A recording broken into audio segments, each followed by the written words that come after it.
Hello, hello, hello, আসসালামু আলাইকুম। কে? চিনছেন না স্যার? দেখুন, নাম নাকি? ওই আপনাকে একটু ডিস্টার্ব করার জন্য দুঃখিত। আমি ওই একদিন আপনার সঙ্গে দেখা হয়েছিল, চাকরির কথা বলেছিলাম। দেখা হয়েছিল? মানে আপনার সঙ্গে ওই দেখা করেছিলাম একদিন, একটা চাকরির কথা বলেছিলাম না? ও আচ্ছা, ওই যে তুমি নীল একটা থ্রি পিস পরে আসছিলে, হ্যাঁ হ্যাঁ, আমি ওই আমার নাম তো তখন বলিনি। আমার নাম রোমা। রোমা। আচ্ছা, বলো রোমা, বলো। তা স্যার, আমাকে যদি একটা কাজের ব্যবস্থা করে দিতেন আমার খুব উপকারী হতো।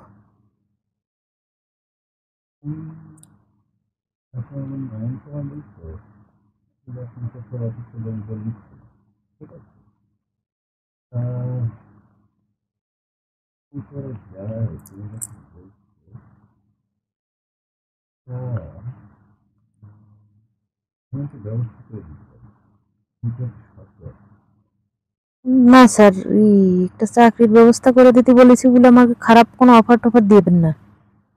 না না, খারাপ কোনো অফার না, কেউ কোনো কিছু জানবে না, শোনো তোমাকে আমি চাকরি একটা দিয়ে দেবো, তোমার ভালো একটা স্যালারি দিয়ে দেবো, ঠিক আছে? স্যালারি দিয়ে দেবো, কিন্তু একটা কাজ করে দিতে হবে। কিসের কাজ আবার?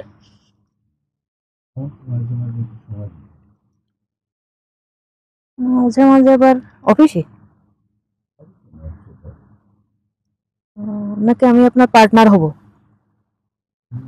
পার্টনার বলতে তুমি কি বোঝাতে চাও? মানে আপনার ওই মনে করেন অফিসের কাগজপাতি আনি দিব, সাইন না না টাইন না, করবে এগুলো, তাহলে আপনার সঙ্গে আর কি কাজ আমার?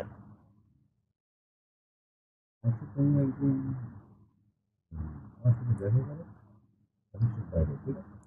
কোনো একটা রেস্টুরেন্টে কথা বলবো। রেস্টুরেন্টে দেখা করব? কেন, এমনি রেস্টুরেন্টে যেতে টাকা পয়সা লাগবে না স্যার? না না, টাকা পয়সা নিয়ে টেনশন করো না। টাকা পয়সার জন্য আমি আছি। তুমি শুধু আমাকে একটু খুশি করবে। না, এই রাস্তায় দোকান টোকান আছে, হয়তো কোনো এক দোকানে বসলাম, একটু কথাবার্তা বললাম। না না, সব কথা কিন্তু মানুষের সঙ্গে বলা যায় না। তা কখন দেখা করতে হবে আপনার সঙ্গে স্যার? উম, না হলে আমি আজকে অফিসে আসি আপনার। না না, অফিসে না, বাইরে তুমি আমাকে ৬টা বাজে একটা ফোন দিও। 6টার দিকে? হ্যাঁ, ৬টার দিকে অফিসের বাইরে এসো, ঠিক আছে? আমার গাড়ি নিয়ে বের হবো তোমাকে নিয়ে। আপনার গাড়ি তো আমি চিনি স্যার, চিনবো স্যার? হ্যাঁ হ্যাঁ, চিনবে না? ওই যে ব্ল্যাক কালার গাড়িটা, তো আমি কোথায় দাঁড়াবো স্যার?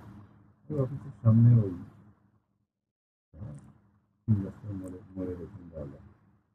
এখন আমি ওখানে দাঁড়ালে আপনি আমাকে কিভাবে চিনবেন? আমি চিনবো তো, লম্বা উঁচু লম্বা একটা মেয়ে, গায়ের রং ফর্সা, দেখতে সুন্দর। স্যার, তো এই চাকরিটা যে পাবো ওটা কি কাজ করতে হবে স্যার?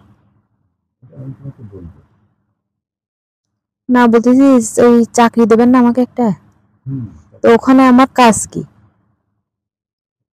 তোমার কাজ সেটা আমি পরে তোমাকে আলাপ করে বলবো। পারবো স্যার আমি কাজ করতে? হুম হুম, নিশ্চয়ই পারবো, পারবো না? নাকি কোনো লেখাপড়ার কাজ নাকি? না না, লেখাপড়া কোনো কাজ না। হুম, তুমি সুন্দর সুন্দর ড্রেস পরে আসবে প্রতিদিন, ড্রেস যেগুলো লাগে সেগুলো আমি তোমাকে কিনে দেবো, ঠিক আছে? তোমাকে একটা দশটা মানে? নিউ স্টাইলের ড্রেস কিনে দেবো তোমাকে। মানেটা তো বুঝলাম না স্যার। একটা মানেটা তুমি বুঝতে হবে না। তুমি কাস্টমার জিজ্ঞাসা করো, তারপরে তোমাকে নিয়ে কোথাও বসবো, তারপরে তোমাকে বলবো। এরকম তো শুনছি যে টেলিভিশনে করে ওই কি একটা ফ্যাশন শো আছে না? না না না, জানাবো পরে, ঠিক আছে? তুমি ৬টা বাজে, ৬টা বাজে আমাকে একটা ফোন দিও, ঠিক আছে? আমার ফোনে তো মনে হয় ব্যালেন্সও নাই, শেষ হয়ে যাবে। আচ্ছা ব্যালেন্স নেই তোমার নাম্বার আমি টাকা পাঠাবো। 14 মিনিট ঢুকেছি তো স্যার, মনে করেন না কিছু। না না সমস্যা নেই, আমি 5 মিনিট পরে 5 মিনিট তোমাকে টাকা রিচার্জ করবো। একটু কথা একটাই, ঠিক আছে? আমাকে কিন্তু খুশি করতে হবে, বুঝছো? আপনাকে আমি কি দিয়ে খুশি করবো? আমার কাছে টাকা পয়সাও নাই, এই জন্য বলতেছি আমি রেস্টুরেন্টে যাব না। একবার চলো না, তারপরে চলে যেতে পারো। টাকা পয়সা না থাকলে আমি আপনাকে কোনো কিছু খাওয়াইতে পারবো না, পারলে কিভাবে খুশি করব? না না, তোমার কোনো টাকা পয়সা লাগবে না। হ্যাঁ, বিষয়টা আমার, ঠিক আছে? তুমি অন্য সাইডে তুমি আমাকে একটু খুশি করো। অন্য সাইড বলতে? আচ্ছা ঠিক আছে, দেখি, আপনার সঙ্গে আগে দেখা হোক, কথা বলি। আচ্ছা স্যার, যদি কোনো ভুল ত্রুটি হয়ে থাকে ক্ষমা চোখে দেখবেন। না না সমস্যা নেই, ঠিক আছে, রাখছি, হ্যাঁ? আচ্ছা ঠিক আছে। Good night. আসসালামু আলাইকুম।